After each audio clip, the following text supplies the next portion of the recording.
everyone. Welcome back. This is 5.3 medians and altitudes. So these are going to be two more points of concurrency in a triangle that we're going to learn to identify, understand, and apply the properties for. Okay. So first of all, let's just explore this for a minute. We're going to draw the midpoint of each side. So each of these red dots here is a midpoint of each side of this triangle here. I'm going to grab a line segment here, and I'm going to connect each midpoint to the opposite vertex of the triangle. Okay, that's a midpoint to the opposite vertex. That is called a median, by the way. So midpoint of one side to the opposite vertex of the triangle. Midpoint to the opposite vertex of the triangle. You can try this with a triangle at home, and you'll notice that has a point of concurrency also. So if you remember, a point of concurrency is the intersection of three or more lines. Well, this is three lines. There's three medians of a triangle, and that is a point of concurrency in the center. Okay, and so let's look at a definition of a median of a triangle. Is where it connects the midpoint of a triangle, a side of a triangle, to the opposite vertex. That is a median. And this just shows us three different medians of a triangle down here. Okay, that is my definition of a median. Well, a median has special properties. First of all, it bisects the opposite side. Okay, and it has a point of concurrency also. We'll get into that in just a little moment. Right. Next, let's look at an altitude of a triangle. Well, altitude of a triangle is a line segment from a vertex that's perpendicular to the opposite side. And sometimes we have to extend that side. So you'll notice this side here, if we're going to draw a perpendicular, well, we can't get over here. If I'm going to draw a line right here, I'm going to go over here, I can't really get it perpendicular over here, right? So I have to extend that third side in order to be able to get it to be perpendicular, okay? And so sometimes we have to extend that side to get it to be perpendicular. So these are both altitudes.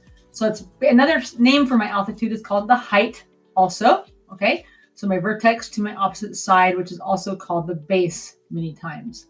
So that is a definition of an altitude of a triangle. How high, right? How high is a triangle? Okay, so here is where my altitudes of a triangle lie. In an acute triangle, my altitude is always inside my triangle.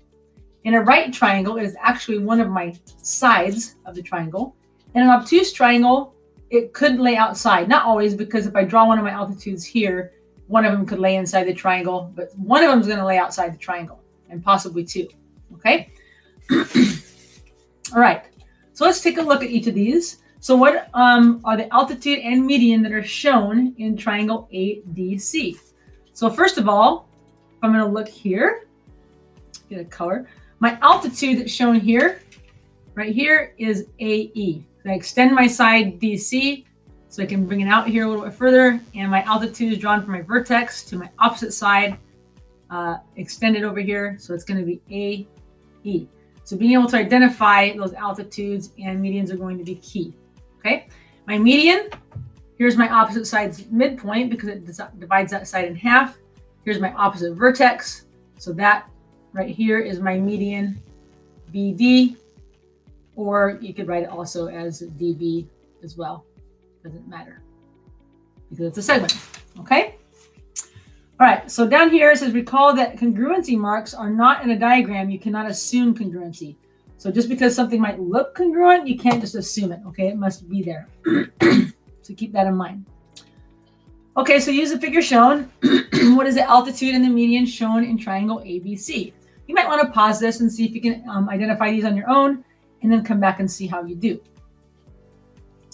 So my altitude right here, remember my altitude is perpendicular from my vertex to the opposite side. So in this case, it's going to be my CE, segment CE.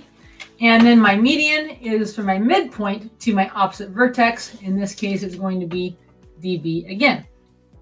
Or you could write it as BD as well. Okay? So let's look at the centroid. So a centroid is a point of intersection, if you recall from our first little exploration. It's the point of intersection of all three of these medians, okay? And so the centroid right here is what we call that point of intersection. Okay, I'm going to open up Math Open Ref here, and let's look and see what happens. Is a centroid ever outside of my triangle? Okay, if I can drag this A way over here, if it's obtuse, it's still inside my triangle. What if it's a right triangle? It's still inside. it's acute. So no matter where I drag my points, my centroid is always inside my triangle, okay? And so my centroid is a point of concurrency of my three medians. My centroid is actually also the center of gravity of my triangular region, and we'll talk about that in a minute. So this is the center of gravity here, and talk about bicycles and things like that. That's really helpful, okay? For acute, obtuse, and right triangles, it's all inside the triangle. And then we have this 2/3 rule, okay? The centroid here is 2/3 of the way from the vertex to the opposite midpoint, and right here, and the third of the way from the midpoint to the opposite vertex, okay? And so right here from the centroid here to the side here, it's going to be 1/3 of the way, and from here, the centroid to the opposite vertex here, it's going to be 2/3 of the way, okay? So that's 2/3 rule. So 2/3 of the way. So it's from here all the way over, it's 2/3 of the way, and anyway, you can kind of see that ratio there, okay? So let's find here, what's the length of JN? Okay, so JN, what is the whole length there? Well, from here, get my pencil. So from my centroid, this length is 18, which means at this point, if you actually kind of think about it, is 1/2 of that, because the whole thing is divided into thirds. This is 2/3 of it. So this is going to be 9, right? Because this one is double what this one is, okay? So the whole thing is going to be 18. So JN is equal to 18 plus 9, which is going to be equal to 27. That's my length of JN, okay? If we go back and look at our ratio over here, this longer one is 2 times the length of the shorter one, and the whole thing is 3x, okay? Okay, find AD for the triangle. So we want to find this entire length here. Well, this time we have our shorter length. So if we double that one, my longer length is 2 times the shorter length, which is 24. So my AD is equal to 36. Okay. So this is where my centroid is also the mass of a center of mass of a triangular region. If we were in class, I'd actually have you cut out a piece of cardboard and construct the centroid on there, or a stiff piece of paper, and put your pencil on there, and it will actually balance on that centroid. Okay, it's the center of mass in a triangular region.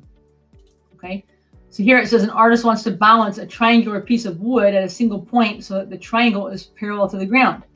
Where should he balance the triangle? Well, of course, we would find the midpoint of each side, first of all. Boom, boom, boom, right here. Okay. Then we would draw the median from each midpoint. So we go from the midpoint to the opposite vertex, locate that centroid right there, and that would be my balance point. We could balance that triangular region right on that centroid. Okay. Next, let's take a look at the orthocenter. Orthocenter is a point of congruency of my 3 altitudes. And so again, I'm going to take you into Math Open Ref here. We're going to take a look at the orthocenter. It's a little bit different, right? So just like our perpendicular bisectors, our circumcenter, if I have an obtuse triangle, my orthocenter is going to be outside my triangle, okay? If I have a right triangle, it's going to be actually right on my right angle, okay? Right on that thing. If I have an acute triangle, it's going to be inside. So depending on where, what kind of triangle I have, you can kind of see it right here. It's way up here, okay? So if it's acute, it's inside, obtuse, outside, right is on the right angle. And it lies on what's called an Euler line. And so an Euler line is basically if I were to construct my incenter, my circumcenter, my orthocenter, my centroid, all my points of concurrency, these 3 points of concurrency lie on this called Euler line, okay?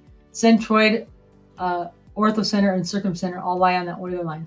You don't need to know that. That's just something kind of a little fun fact for you to know. Incenter is not on that, but those 3 are, okay? Okay, so that is it for our points of concurrency. Those are the things you need to know. We're not going to construct these last 2. We're just going to construct the incenter, circumcenter. Centroid, just basically know what it is made of, the points of concurrency of the medians. Know what a median is, and know that this ratio, right, that the longer part is 2 times the shorter part, and the whole thing is 3x. Know that it's always inside my triangle. Know that the orthocenter is made of my altitudes. There's not really any special fact about it other than it lies in the Euler line. And know that if it's acute, it's inside the triangle. For a right angle, it's on the right angle, and for obtuse, it's outside. Those are the main points. Okay. So now you have a worksheet. I think it's actually an Excel in Google Classroom, and I will talk to you guys later. Have a wonderful day. Bye-bye.